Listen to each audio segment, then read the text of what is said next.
எங்கள் மொழிக்கென்று ஒரு பாரிய வரலாறு உண்டு. விந்தை மொழி எங்கள் மொழி, அதை ஈழத்தமிழ் மக்கள் ஆவி என்போம் என்று சொன்னோம். ஏன் சொன்னோம்? இந்தி என்றால் இந்தியாவின் அடையாளம் என்றார். இந்தியாவில் தாய்மொழிகளில் இன்று அவரவர் மொழியில் அவர்கள் பேசுகிறோம் என்றால் அதை வாங்கி கொடுத்த கட்சி திமுக என்கிற கட்சி. எப்படி தெரியுமா? இனிமேல் one India, one nation, one language. நாங்கள் அமைதியாக இருப்போமா? நிறுத்து போட்டால் 60 இருக்க மாட்டார். அழுக்கு சட்டை தான், கசங்கிய வேட்டி தான் தலைவனாக வந்து நிமிர்ந்து நின்ற பேரறிஞர் அண்ணா என்ற தலைவன் படைகட்டினார். அறிவியலை படிப்பதற்கு, மருத்துவத்தை படிப்பதற்கு, சட்டத்தை படிப்பதற்கு, கண்டுபிடிப்புகளை படிப்பதற்கு உகந்த மொழியான ஆங்கிலம் வேண்டும் என்ற நிலைப்பாட்டை நாம் எடுத்தோம். அதை இந்தியாவிற்கு பெற்றுக் கொடுத்த தீரர்கள் இன்று படமாயிருக்கிற இந்த மொழிப்போர் தீரர்கள். சொல்றார், காசிக்கும் ராமேஸ்வரத்துக்கும் பெரிய தொடர்பு இருக்கிறது. ராமேஸ்வரம் கோயிலை கட்டி முடித்து, சிவன் கோயிலை கட்டி முடித்து விட்டு மீதி கல்லை என்ன செய்யலாம் என்று மன்னன் சேதுபதி கேட்டபோது அவனுக்கு கொடையாய் பணத்தை கொடுத்த சீதகாரி சொன்னான், மீத கல்லில் கீழக்கரை பள்ளிவாசலை கட்டுங்கள் என்று கட்டி கொடுத்த தமிழர் பண்பாட்டு மண். இங்கு கோயில் இடங்கள் கோணியம்மன் கோயிலுக்கும் தண்டுமாரியன் கோயிலுக்கும் நிலத்தை தானமாய் கொடுத்த ஹைதரலி திப்பு சுல்தான் உறவுக்குள் வந்து இவன் கல்லை விதைக்கிறான். ஆனால் இப்போதும் அடிமை பழனிசாமி போன்றவர்கள் கைகட்டி மங்குனி அமைச்சரே என்று மௌனமா நிற்கிறான். காலு செருப்பு தேய தேய கண்ணச்சதை தொங்க தொங்க வரியா கொடுத்து தொலைக்கிறான். நீ திருப்பி இங்கிலேனா நாங்கள் மீசியை முறுக்கி தேவை தமிழர் சேனை என்று தீ பரவட்டும் என்று பிறங்க அண்ணா பற்ற வைத்த தீயை, தமிழ் தீயை மாணவர் படை பற்ற வைக்க தயங்காது.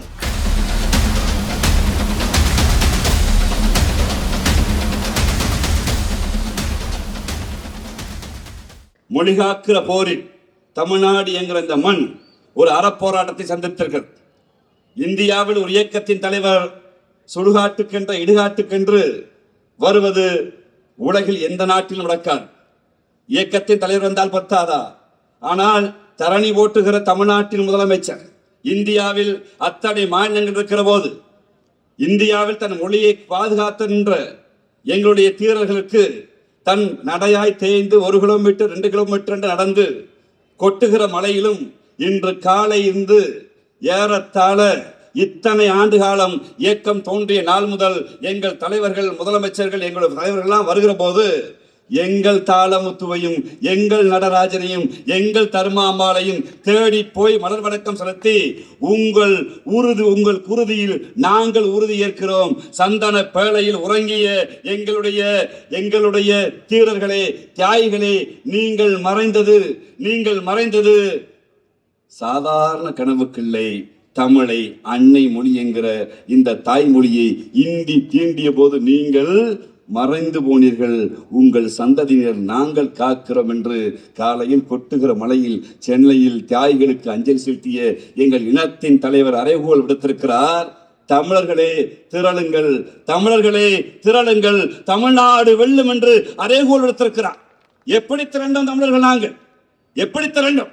மொழியின் வரலாற்றை பேசுகிற போது, மொழிப்போரின் வரலாற்றை பேசுகிற போது பிற மரியாதைக்குரிய மாவட்ட கழகத்தை பொறுப்பாளர் அண்ணன் செந்தமிழ் செல்வன் சொன்னாரு, எங்கள் மொழிக்கென்று ஒரு பாரிய வரலாறு உண்டு, எங்கள் மொழிக்கொன்று ஒரு நீண்ட நெடிய வரலாறு உண்டு. அந்த நீண்ட நெடிய மொழியின் வரலாற்றை பெற்றவர்கள் நாங்கள்.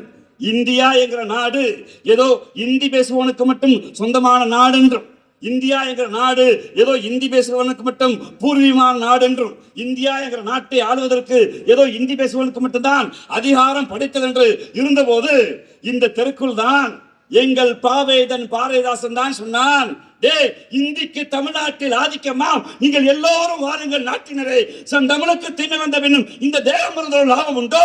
விந்தை மொழி எங்கள் மொழி, அதை ஈழத்தமிழ் மக்கள் ஆவி என்போம் என்று சொன்னோம். ஏன் சொன்னோம்? இந்தி என்றால் இந்தியாவின் அடையாளம் என்றான். அதை இந்தியர்கள் ஏற்றுக்கொண்டார்கள். ஆனால் தமிழர்கள் நாங்கள் ஏற்றுக்கொள்ள மறுத்தோம். ஏன் மறுத்தோம்?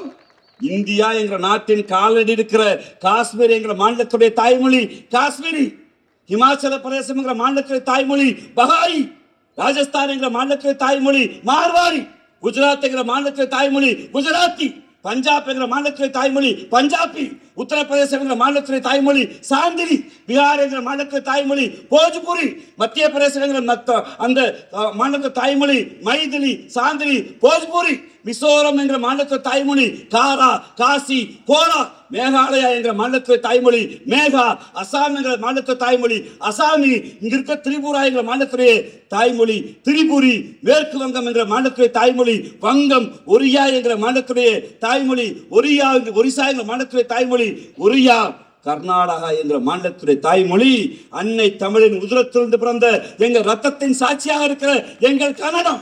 ஆந்திரா என்ற மாநிலத்துடைய தாய்மொழி எங்கள் சகோதர மொழியாக எங்கள் தமிழோடு ஒட்டி உறவாய் பிறந்து ஒரே மக்களாக வாழ்கிற சுந்தர தெலுங்கு.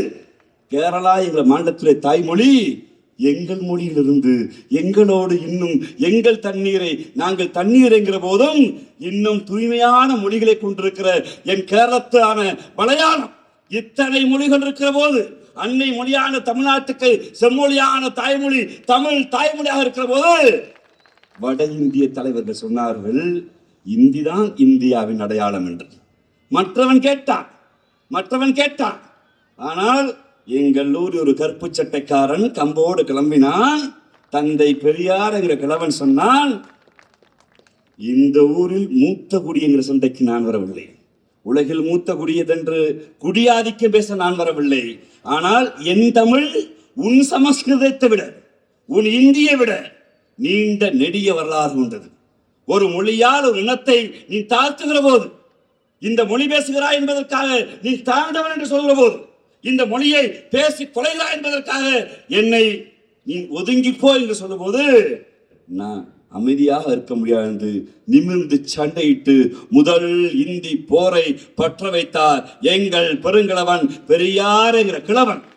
அந்த ஓடி வந்த இந்தி பெண்ணை கேள் என்று எங்கள் தலைவர் கலைஞர் கேட்டார்லவா?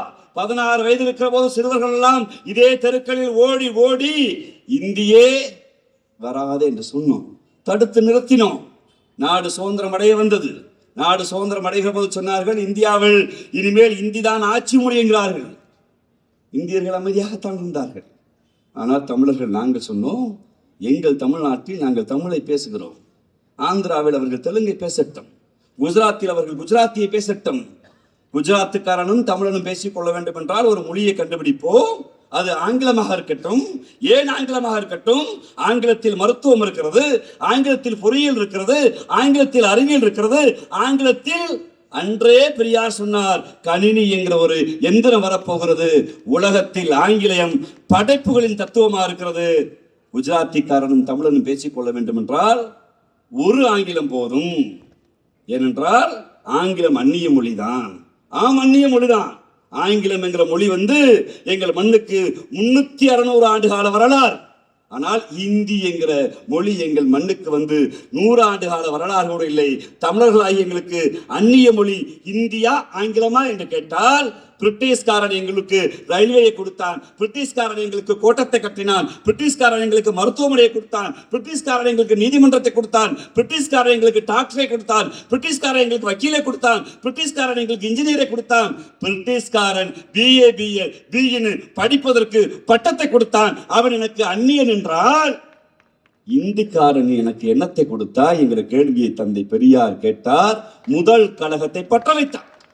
பற்ற வைத்த நெருப்பு பற்றி எரிந்தது. அன்பு கொண்ட சகோதரர்களே, ரயில் நிலையங்களில் போகிறீர்களே, ரயில் நிலையத்துக்கு போனால் கோயம்புத்தூர் ஜங்ஷன் என்று, கோயம்புத்தூர் சந்திப்பு என்று முதலில் தமிழில் இருக்கும், அடுத்து கோயம்புத்தூர் ஜங்ஷன் என்று ஆங்கிலத்தில் இருக்கும், அடுத்து ஹிந்தியில் இருக்கும். 60 ஆண்டுகளுக்கு முன்பு, ஏறத்தாழ 70 ஆண்டுகளுக்கு முன்பு அப்படி இல்லை. எல்லா ரயில் நிலையங்களும் முதலில் ஹிந்தி இருக்கும், அடுத்து அந்த ஊருடைய தாய்மொழி இருக்கும் என்று சொன்னார்கள். தந்தை பெரியார் என்கிற கிழவன் தான் முதலில் சொன்னார். கர்மவீரர் காமராஜர் அவர்கள் முதலமைச்சராக இருந்தபோது, மிஸ்டர் காமராஜர், உங்களுடைய பிரைம் மினிஸ்டர் ஜவஹர்லாலிடம் போய் சொல்லுங்கள், நீங்கள் தமிழ்நாட்டுக்கு வர வேண்டும் என்றால் தொடர்வண்டி நிலையங்களில் முதலில் அந்தந்த மாநிலத்தின் மொழி இருக்க வேண்டும் என்று கேட்டார். பெருமரியாதைக்குரிய ஜனநாயகத்துடைய மன்னன் ஜவஹர்லால் நேரு அவர்கள் கர்மவீரர் காமராஜரிடம் சொன்னார், நீங்கள் தான் ஈவே ராமசாமிங்கிற பெரியாருக்கு நண்பராச்சு, போய் சொல்லி புரிய வைங்கன்னு. எங்களையா காமராஜர் சொன்னா, இங்க பாருங்க, பெரியார் ராமசாமி எனக்குத்தான் நண்பர், இந்திக்கு நண்பர் இல்லைங்க, அவர் விட்டு வைக்க மாட்டான்னு சொன்னார். தந்தை பெரியார் செய்த ஒரு போராட்டம் தான் குஜராத்தில் இன்று ரயில் நிலையங்களுக்கு போனால் முதலில் குஜராத் இருக்கு, ராஜஸ்தானில் இன்றைக்கு ரயில் நிலையத்துக்கு போனால் முதலில் ராஜஸ்தான் இருக்கும். இந்தியாவில் தாய்மொழிகளில் இன்று அவரவர் மொழியில் அவர்கள் பேசுகிறோம் என்றால் அதை வாங்கி கொடுத்த கட்சி திமுக என்கிற கட்சி. எப்படி தெரியுமா? 1965 திராவிட முன்னேற்ற கழகத்தின் தொண்டனுக்கு தெரியும் இந்த நாளை ஏன் குறித்தோம். ஏன் இந்த நாள்? விடிந்தால் மூவண்ண கொடியை ஏற்ற போகிறோம். ஆடணுமே பல்லு பாடணுமே, ஆனந்த சுதந்திரம் அடைந்து விட்டது, இந்தியா குடியரசாக போகிறது. அப்படி என்றால் இனிமேல் எனக்கு எஜமான் இங்கிலாந்துக்காரன் இல்லை, எனக்கு அரசியல் சட்டம் வருகிறது. We the people of India, இந்திய மக்களாகி நாங்கள் எங்களுக்கு என்ன ஒரு தனித்த அரசியமைப்பு சட்டத்தை எழுதிக் கொள்கிறோம் என்று 1950ஆம் ஆண்டு குடியரசு தினம் ஜனவரி 26 அறிவித்த போது அந்த சட்டத்தில் இருக்கிற சட்டப்பிரிவு 346 345 எழுதி வைத்தார்கள், இந்தியாவில் அபிஷியல் லாங்குவேஜ், இந்தியாவின் ஆட்சி மொழி தேவநாகரிய வடிவம் கொண்ட ஹிந்தி என்றார்கள். முடித்து விட்டது, முற்றுப்புள்ளி வந்தது. பாராளுமன்ற விவாதத்துக்குள்ளே வாதம் நடக்கிறது. இந்தியாவுடைய ஆட்சி மொழியாக இந்தியை மட்டும் வைத்துக் கொள்ளலாமா என்று. எங்கள் மண்டிலிருந்து போன பெரும் மரியாதைக்குரிய காகிதை பண்ணத்தகிற மனிதன், எங்கள் கண்ணியமிக்கு காகிதம் இல்லை, தேர்ந்தெடுக்கப்பட்டது எங்க மலப்புறம் பாராளுமன்ற தொகுதி, மலையாளிகள் பேசுகிற சூழ்ந்திருக்கிற அந்த பகுதியிலிருந்து போனவர் கேட்டார், இந்தியாவின் இணைப்பு மொழியாக நீங்கள் இந்தியை கொண்டு வந்தால் நாங்கள் என்ன செய்வோம் தெரியுமா என்று கேட்டார். அன்று பெருமரியாதைக்குரிய நேரு அவர்கள் கேட்டார்கள், நீங்கள் இஸ்லாமியராயிற்று, தலை நிறைய குல்லா போற்றிருக்கிறீர்கள், இந்தியாவின் ஆட்சி மொழியா உருதா இல்லை அரபியை கேட்கப் போகிறா என்று கேட்டபோது எங்கள் தாத்தன் காகிதம் விளத்தை சொன்னான், நான் அல்லா என்று அழைப்பதற்கு முன்பு அம்மா என்று அழைத்த செம்மொழியான தமிழுக்கு சொந்தக்காரர் என்று விவாதத்தை தொடங்கி வைத்தார். பெரியவர்கள் தொடங்கிய விவாதம். பெருமரியாதைக்குரிய சாமிநாதன் போன்றவர்களும், இந்த மண்ணை சேர்ந்த பெருமரியாதைக்குரிய அவினாசிலிங்க செட்டியார் அவர்களும், இந்த மண்ணை சேர்ந்த பெருமரியாதைக்குரிய சண்முக செட்டியார் போன்றவர்களும், எங்களுடைய மூத்த முன்னோடியாக இருந்த பல தலைவர்கள் போய் பாராளுமன்ற வாதங்களிலே நடைபெற்று இந்தியாவின் பாராளுமன்றம் ஒரு முடிவுக்கு வந்தது. என்ன முடிவுக்கு வந்தது? தமிழ்நாட்டில் பெரியார் என்கிற பெருங்கிழவன் அவன் தம்பிகளும் கத்துகிறார்கள், போராடுகிறார்கள், சட்ட ஒழுங்கு கெட்டு போகிறது. எனவே 15 ஆண்டு காலம் 1950 1965 வரை இந்தி ஆட்சி மொழியாக இருந்தாலும் நீதிமன்ற மொழியாக, சட்டமன்ற மொழியாக, தெருக்கள் மொழியாக, கல்வி மொழியாக, இணைப்பு மொழியாக ஆங்கிலம் தொடரும் என்கிற அறிவிப்பை 1950 பெரும் மரியாதைக்குரிய நேரு ஒரு உத்தரவாதத்தை எங்களுக்கு கொடுத்தார். காலம் போனது. 1965 பிறந்தது. ஜனவரி திங்கள், ஜனவரி முதல் வாரம் பிறந்தது. நாளை 26 குடியரசு தினம். இந்தியாவுடைய பிரதம அமைச்சர் பெரும் மரியாதைக்குரிய மொரார்ஜி தேசாய் அறிவிக்க வருகிறார். என்ன அறிவிக்க வருகிறார்? தென்னிந்தியர்களே, தெலுங்கு பேசுகிற தெலுங்கர்களே, மலையாளம் பேசுகிற மலையாளிகளே, கன்னடம் பேசுகிற கன்னடர்களே, தமிழ் பேசுகிற தமிழர்களே, குறித்து வைத்துக் கொள்ளுங்கள். இனிமேல் உங்களுக்கு இணைப்பு மொழி ஆங்கிலம் இருக்காது. இனிமேல் one India, one nation, one language, Hindi என்று திமிரோடு அறிவித்தார். நாங்கள் அமைதியாக இருப்போமா? எங்கள் தலைவன் யார்? எங்களுக்கு தனையன் யார்? நிறுத்து போட்டால் 60 கிலோ இருக்க மாட்டார். அழுக்கு சட்டை தான், கசங்கிய வேட்டி தான். ஆனால் தலைவனாக வந்து நிமிர்ந்து நின்ற பேரறிஞர் அண்ணா என்ற தலைவன் படை கட்டினார். படைக்கு தளபதியாய் தலைவர் கலைஞர் நிறுத்தினார். ஊரூராய் போனார்கள். மக்களிடம் கேட்டார்கள், அன்பு கொண்ட மக்களே, இனிமேல் ஆங்கிலம் இருக்கிற இடத்தில் இந்தி குந்தி கொள்ளுமா? இந்தி வேண்டுமா? ஆங்கிலம் வேண்டுமா என்று பிரச்சாரம் செய்தோம். தமிழர்கள் புரிந்து கொண்டார்கள். நம் உள்ளூரில் தாய்மொழி தமிழை காக்க வேண்டும் என்றால், பாராளுமன்றத்தில் பேசுவதற்கு தமிழ் இருக்க வேண்டும் என்றால், உலகத்திற்கு ஒரு மொழியும் உள்ளூருக்கு ஒரு மொழி வேண்டும். உலகத்துக்கு மொழியில் இங்கிலாந்துக்காரனோடு பேசுவதற்கு ஹிந்தி வேண்டுமா? அமெரிக்கனோடு பேசுவதற்கு ஹிந்தி வேண்டுமா? ஜப்பானியர்களோடு பேசுவதற்கு ஹிந்தி வேண்டுமா? அரபியர்களோடு பேசுவதற்கு ஹிந்தி வேண்டுமா? ஆப்பிரிக்கனோடு பேசுவதற்கு ஹிந்தி வேண்டுமா? எந்த மொழியை தேர்ந்தெடுக்கலாம் என்கிற போதுதான் பேரறிஞர் அண்ணா சொன்னார், இந்தியாவில் பழமையான மொழிகள் இருந்தான். இந்தியர்கள் எல்லோருக்கும் தெரிந்த ஒரு மொழி இருக்கிறது, அது ஆங்கிலம் என்கிற மொழி இருக்கிறது. அந்த இணைப்பு மொழியைத்தான் நாங்கள் தேர்ந்தெடுத்தோம். அன்று பேரறிஞர் அண்ணாவும் திராவிட முன்னேற்ற கழகத்தை தொண்டர்களும் இன்று படமாய் நமக்கு பாடம் எடுத்து தன் தேகத்தை தீக்கி இரையாக்கி செத்து போன நம்முடைய முன்னோர்கள் தான் ஒரு உரிமையை நமக்கு பெற்றுக் கொடுத்தார்கள். எந்த உரிமையை தெரியுமா? அன்பு கொண்ட தாய்மார்களே, என்னுடைய வயதை ஒத்த தோழர்களே, இளைஞர்களே, நீங்க பல பேர் இருக்கீங்களே, உங்க சோசியல் மீடியாக்கள்ல படிச்சு முடிச்சிட்டு படிச்சு முடிச்சிட்டு எந்த ஊருக்கு போகணும்னு ஆசை இருந்தா எல்லாரும் பிள்ளைய அமெரிக்காவுக்கு அனுப்பலாம், இங்கிலாந்துக்கு அனுப்பலாம், லண்டனுக்கு அனுப்பலாம், சிங்கப்பூருக்கு அனுப்பலாம்னு யோசிக்கிறீங்கல்ல. யாருக்காவது ஒரு அப்பன் ஆத்தாளுக்கு என் பிள்ளைய நல்லா படிக்க வச்சு ஒரு பட்டம் வாங்கி எப்படியாவது பீகாருக்கு அனுப்பிடணும்னு ஆசை இருக்கா? ஆசை இருக்கா? ஏன் சிரிக்கிறோம்? நடுராத்திரி நான் ஏண்டா சுடுகாட்டுக்கு போகணும்? ஏன்னா நாங்கள் அன்னை தமிழை படித்தோம், எங்கள் தெலுங்கை படித்தோம், எங்கள் கன்னடத்தை படித்தோம், எங்கள் மலையாளத்தை படித்தோம்.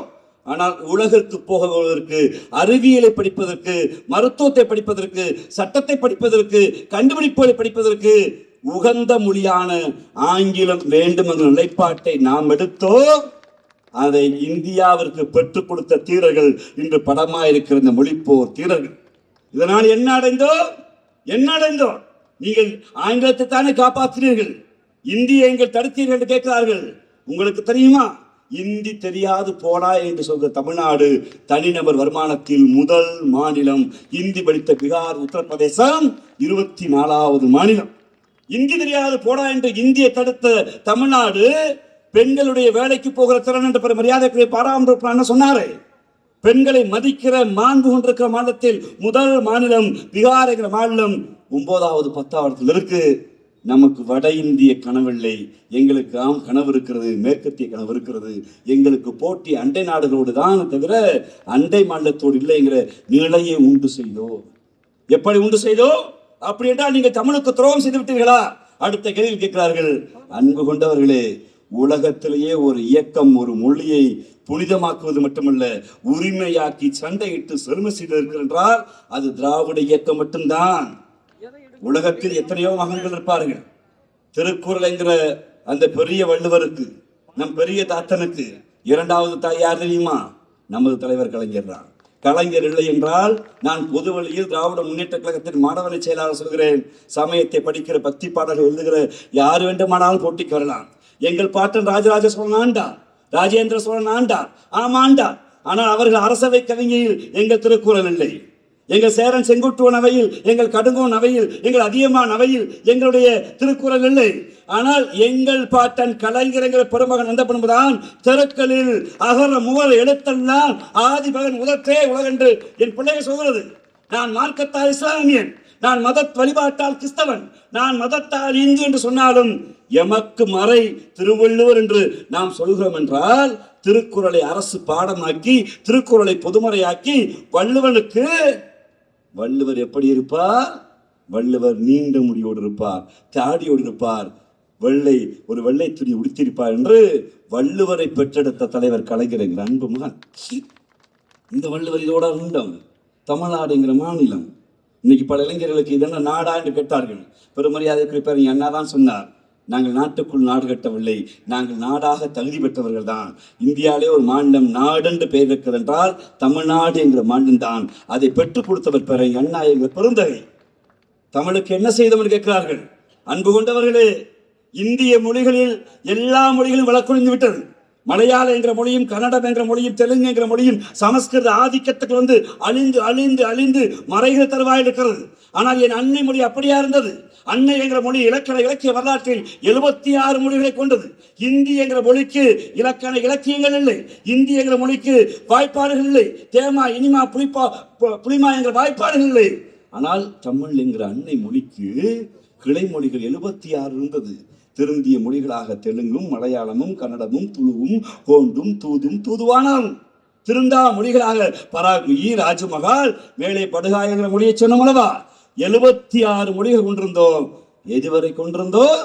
அவ்வளவு 76 மொழிகளை கொண்டிருந்தாலும் 1921 நீதி கட்சிங்கிற கட்சி வருவரை தமிழில் பாடம் படிக்க முடியாது. 76 மொழிகளை கொண்டாலும் என் அண்ணன் தமிழ் கொண்டான் பேசினாரு. இடக்கை அடிக்கிற போது சிவனின் உடுக்கையில் இருந்தது, வடமொழி பிறந்தது என்று சொல்கிறார்கள் என்று. சிவனின் நம்பிக்கை அவர் நம்பிக்கை சிவனே உதித்த மொழியாக இருந்தாலும் அன்னை மொழியில் பாடம் படிக்க முடியாது. முருகனே பேசினாலும், என் பாட்டி அவையாரிடம் போய் முருகனே சண்டையிட்டாலும் என் முருகன் ஆலயத்துக்குள் தமிழில் ஓத முடியாது. அதை செய்வதற்கு கடவுள் இல்லை என்று சொன்ன கலைஞர் என்கிற பெருமகன் வர வேண்டியது என்று. என் அன்னை மொழி நீசபாசையாக இருந்தது. என் அன்னை மொழி, அன்னை மொழியை தீண்ட முடியாது. உன் மொழியில் என்ன இருக்குது என்று கேட்டபோது என் மொழியில் என்ன இல்லை? எங்கள் மொழியில் இல்லாத வாய்ப்பாடா? எங்கள் மொழியில் இல்லாத இலக்கணமா? எங்கள் மொழியில் இல்லாத இலக்கியங்களா? எண்ணிலடங்காத படைப்புகளை கொண்டு வந்த திராவிட இயக்கம் சேர்த்தது. திராவிட இயக்கம் சேர்த்தது. தந்தை பெரியார் தமிழை காட்டுமிராண்டி மொழிகள் என்று சொல்லிவிட்டார் என்று இப்போது புலதுகிறார்கள். அன்பு கொண்ட தோழர்களே, பெரியார் என்கிற பெருங்கிழவன் இல்லை என்றால் தமிழ் என்கிற மொழியே இங்கு இருக்காது. அவர் கரிமாயப்பட்டார். ஏண்டா உன்னை காட்டுமிராண்டி சொல்றான், உன் மொழியை செழுமைப்படுத்த சொன்னார். அந்த பெருங்கிழவன் ஒரு பகுத்தறிவு சிந்தனை கொண்டு தமிழை அன்னை மொழியாக, வீட்டு மொழியாக, உலக தொடர்புக்கு ஆங்கிலம் என்கிற மொழியை கொண்டு வந்தோம். அப்படி இருக்கிற ஆண்டாண்டு கால போராட்டத்தில் உலக வரலாற்றில், அரசியலில் தந்தை பெரியார் சண்டை செய்த போது எதிர்க்கே மூதறிஞர் ராஜாஜி இருந்தார். அவரிடம் ஒரு நாணயம் இருந்தது. பேரறிஞர் அண்ணா சண்டை செய்கிற போது கர்ம வீரர் காமராஜ் என்கிற ஒரு நாணயஸ்தன் இருந்தார். தலைவர் கலைஞர் அவர்கள் சண்டை செய்கிற போது அங்கே பல்வேறு தலைவர்கள், எம்ஜிஆர் போன்ற கூட இருந்தார்கள். செல்வி ஜெயலலிதா அவர்களும் இருந்தார்கள். ஆனால் வரலாற்றில் முதல் முறையாக முத்துவேல், கருணாநிதி, ஸ்டாலின் அன்பு தலைவர் சண்டையிடுகிற போது எதிர்க்கே ஒரு பாசிஸ்ட் நரேந்திர மோடி இந்த பிரதமர் இருக்கிறார். எவ்வளவு நெருக்கடியான நேரம்! இந்தியாவுடைய அரசியல் சட்டத்தில் செக்குலர் என்கிற வார்த்தை நீக்கப்பட்டிருக்கிறது. இந்தியாவுடைய அரசியல் சட்டத்தில் இருக்கக்கூடிய அந்த மத ஒற்றுமை, இன ஒற்றுமை, இந்திய ஒற்றுமை நீக்கப்பட்டிருக்கிறது. எல்லா அதிகார மையங்களும் இந்தியான் என்று அதிகார மையம் குவிக்கப்பட்டிருக்கிறது. இந்தி சமஸ்கிருதத்திற்கு 25,000 கோடிகளை கொட்டி கொடுக்கிறான். தமிழுக்கு 600 கோடி கொடுக்க மறுக்கிறான். கேட்டால் நான் தமிழில்லானே பேசுகிறேன். தமிழில் ஓடி வந்த பாண்டியன் எக்ஸ்பிரஸ், சோழன் எக்ஸ்பிரஸ், இருக்க பொதிகை எக்ஸ்பிரஸ் என்ன ஆயிற்று? இன்னைக்கு வந்திருக்க எந்த ரயில்வே நிலையங்கள் பேராவது இங்க இருக்கிற யாருக்காவது ஒருத்தர் மோடி வந்தாரு தமிழ்ல தான் பேர் வச்சாருன்னா சொல்ல முடியுமா? சொல்ல முடியுமா? காசிக்கும் அவர் சொல்கிறார், காசிக்கும் ராமேஸ்வரத்திற்கும் பெரிய தொடர்பு இருக்கிறது. அவர் நினைச்சிட்டாரு காசியில் இருக்கவன் மாதிரியே ராமேஸ்வரத்தில் இருப்பான், இங்க இருக்க சிவனை கும்பிடுறவன் அப்படித்தான் இருப்பான்னு. எந்த மந்திரி மிஸ்டர் நரேந்திர மோடி அவர்களே, காசி என்கிற ஊரில் காசி ராமேஸ்வரம் ஒன்று நினைக்கிறாரு. ஆமா, காசிக்கு போற ஆசை எங்களுக்கு இருக்கு. எங்கள் சிவனை நாங்கள் பார்த்து வருகிறோம். ராமேஸ்வரத்துக்கு போற ஆசை நமக்கு இருக்கிறது.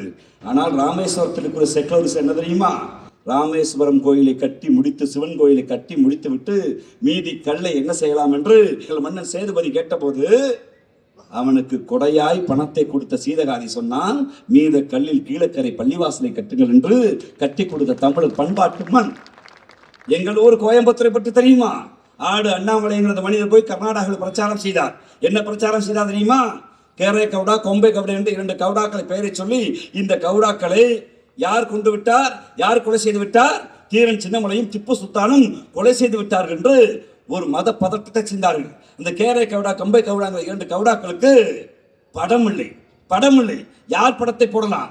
நேரே வருகிறான். தமிழ்நாட்டுக்கு சிவகங்கை சீமையில் இருந்த மருதுபாண்டிகள் இவர் படத்தை கொண்டு வந்து மேலே வைத்துக் கொண்டு மீசையை ஒட்டி இவர்தான் கேரே கவுடா, கம்பை கவுடா என்று இந்த ஆடு அண்ணாமலை கர்நாடகாவில் பிரச்சாரம் செய்தான்.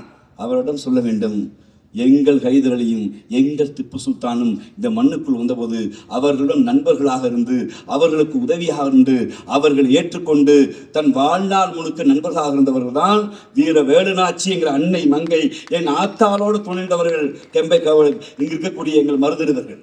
அந்த மண்ணில் கோயம்புத்தூருக்குள்ள வந்து அன்பு கொண்ட மக்களிடம் ஒரு மத விதையை, ஒரு செக்குலர்ஸ் விதை இன்னைக்கு விதைச்சிருக்கான். என்ன விதைக்கிறான்னா, இந்த ஊர்ல இஸ்லாமியரும் இந்துக்களும் வேறங்கிறான். உங்களிடம் ஒரு வரலாற்று பதிவு கொள்ள விரும்புகிறேன். கொங்கு மண்டலம் என்றால் அடையாளத்தில் சிறந்தவர் எம் பாட்டன் தீரன் சின்னமலை என்கிற மன்னன். அந்த தீரன் சின்னமலை என்கிற ஓடா நடையில் பிறந்த மன்னன் தன் வாழ்நாளில் யாரை அரசனாக கொண்டான் தெரியுமா? தனக்கு மன்னன் என்றிருந்தால் அது திப்பு சுல்தானும் ஹைதர் அலி என்று ஏற்றுக்கொண்டவர். ஹைதர் அலியுடைய நிர்வாகத்துக்கும் திப்பு சுல்தான் நிர்வாகத்துக்கும் தான் அடித்தேன்னு சொன்னவர். கோவை போர் வந்தபோது இங்க இருக்கிற கோட்டை என்கிற நம்முடைய அழகான நகரம் கோவையுடைய தாய் கிராமம் வந்தபோது அந்த கோட்டையை பிரிட்டிஷ்காரர்கள் பிடிக்கிறார்கள் என்றபோது தீரன் சின்னமலையின் படையிலும் தான் வீரர்கள் வந்தார்கள். இங்கு கோயில், எங்கள் கோணியம்மன் கோயிலுக்கும் தண்டுமாரியம்மன் கோயிலுக்கும் நிலத்தை தானமாய் கொடுத்த ஹைதர் அலி திப்பு சுல்தான் உறவுக்குள் வந்து இவன் கல்லை விதைக்கிறான். ஆனால் இப்போதும் அடிமை பழனிசாமி போன்றவன் கைகட்டி மங்குனி அமைச்சரே என்று மௌனமாக நிற்கிறான். எந்த நேரம் எங்கள் மொழியின் ஆதிக்கம், எங்கள் இனத்தின் மீது ஆதிக்கம், அரசியல் சட்டத்தின் மீது ஆதிக்கம் சொல்கிற போது இந்தியாவில் ஒரே ஒரு தலைவர் தான் சொல்கிறார், இந்த மண்ணுக்குள்ள நீ சங்கி புத்தியோட வந்தேன்னா எங்கள் தமிழ் வெல்லும், தமிழ்நாடு வெல்லும் என்று எங்கள் மொழிப்போர் தியாகிகள் பேரில் ஒரு அரவணைப்பை பெரும் மரியாதைக்குரிய நமது தலைவர் எடுத்திருக்கார் என்றால், இந்த நேரத்தில் அவர் பேசுகிற தத்துவம் என்பது எங்கள் மொழியை அன்று காத்தோ, இன்று சங்கி பட்டாளமே தமிழ் நன்னா இருக்குங்க, தமிழ் நன்னா இருக்குங்க, அவன் ஆத்திர தமிழ் எப்படி இருக்குமான்னு தமிழை வைத்து பிழைத்த கூட்டம் இன்னைக்கு தமிழை வைத்து நம்ம ஏமாத்தான் நினைக்கிறான். அதுக்கு அடிமை கூட்டம் கைகட்டி மௌனமாக நின்று நம் அரசியல் பிரதிநிதிகளை பெரும் மரியாதைக்குரிய எனக்கு முன்பு பேசிய மாவட்ட செயலாளர் சொன்னா 5ஆம் கட்ட இந்தி போர் இல்ல 6ஆம் கட்ட இந்தி போர். அதனை இந்தி போர் ஒன்றிய அரசு ஒரு புதிய கல்வி திட்டத்தை கொண்டு வந்து அது மும்மொழி கல்வி இருக்கும், 3 மொழிகளில் பாடம் இருக்கும், இந்தி கட்டாயம் என்று சொல்லும்போது கேரளா கூட கொஞ்சம் யோசிச்சுட்டு பணத்தை வாங்கிக்கிறங்க என்று நம்ம காம்ரேட்டுகள் கூட சமாதம் பண்ணலாமான்னு யோசிச்ச போது இந்தியாவில் ஒரே ஒரு தலைவர், நமது தலைவர் மட்டும்தான், நீ 30,000 கோடி இல்லை எத்தனை லட்சம் கோடி கொடுத்தாலும் என் அன்னை தமிழ் தான் கல்வின்னு உறக்க சொன்ன காரணம் பெரிய பண்பாட்டுக்கு சொந்தமானதுன்னா. வரலாற்றில் அவுரங்கசீப்புக்கு இங்கே வந்ததில்லை, எத்தனை இஸ்லாமிய படையெடுப்புக்காக இருந்த யாரும் இங்கே வந்ததில்லை, எத்தனையோ வட இந்திய மன்னர்கள் இங்கு வந்ததில்லை. சேர சோழ பாண்டியன் என்றும் இங்க இருக்கிற கொங்கு மன்னர்கள் என்றும் இங்க இருக்க அதியமான் என்றும் நாம் தனித்தே இருந்தோம். ஒரு தனித்த பண்பாட்டை கொண்டிருந்த மக்களிடம் இந்தியை திணித்து பண்பாட்டு சேவையை கொண்டபோது அன்று பெரியாரும் பேரறிஞர் அண்ணாவும் தமிழ் கொடையாய் நின்று இந்த மண்ணை காத்தார்கள். வரலாற்று காலத்தில் கலைஞரும் பெரும் மரியாதைக்குரிய இந்த திராவிட தீரர்கள் நின்றார்கள். இப்போது வந்திருக்கிற அரசியல் சிக்கலில் மொழியின்பால் இந்த மொழிப்போ தினத்தில் நாம் எடுக்க வேண்டிய உறுதிமொழி, எதிரிகள் மாறுகிறார்கள், காலங்கள் மாறுகிறது, ஆனால் அவர்கள் இலக்கு ஒன்றுதான். என்ன இலக்கு? இந்தியாவின் ஆட்சி மொழியாக அதிகார மொழியாக ஹிந்தியை கொண்டு வந்து சேர்ப்பது. நமது இலக்கு என்ன? இந்தி இருக்கிற இடத்தில் இருக்கட்டும், ஆம் இருக்கட்டும். இந்தி இருக்கிற இடத்தில், இந்தியாவின் ஆட்சி மொழி இருக்கிற இடத்தில் இந்தியாவின் ஆட்சி மொழியாக ஹிந்தி இருப்பது போல் இந்தியாவின் ஆட்சி மொழியாக தமிழும் இருக்க வேண்டும். நாங்கள் 2ஆம் தர குடிமக்கள் இல்லை, நாங்கள் 2ஆம் தர குடிமக்கள் இல்லை. எங்களுக்கு என்று 15 லட்சம் ஆண்டு கால மனிதகுல வரலாற்றில் முதல் மாந்தன் பிறந்த இடம் லெமுரியா என்கிற கண்டம் என்கிற கன்னியாகுமரிக்கு கீழே இருக்கிற தமிழர் மாந்தன் தான் முதலில் உலகில் மூத்த குடி என்று அறிவியலும் இருக்கக்கூடிய எங்களுடைய இதிகாசம் எங்களுக்கு சொல்லிக் கொடுத்திருக்கிறது. உன்னை விட சிறந்தவனா என்றால் சிறந்தவன் தான், ஆனால் இந்திக்காரனோடு சிறந்தவன் என்று நான் வாதத்தை செய்ய வரவில்லை.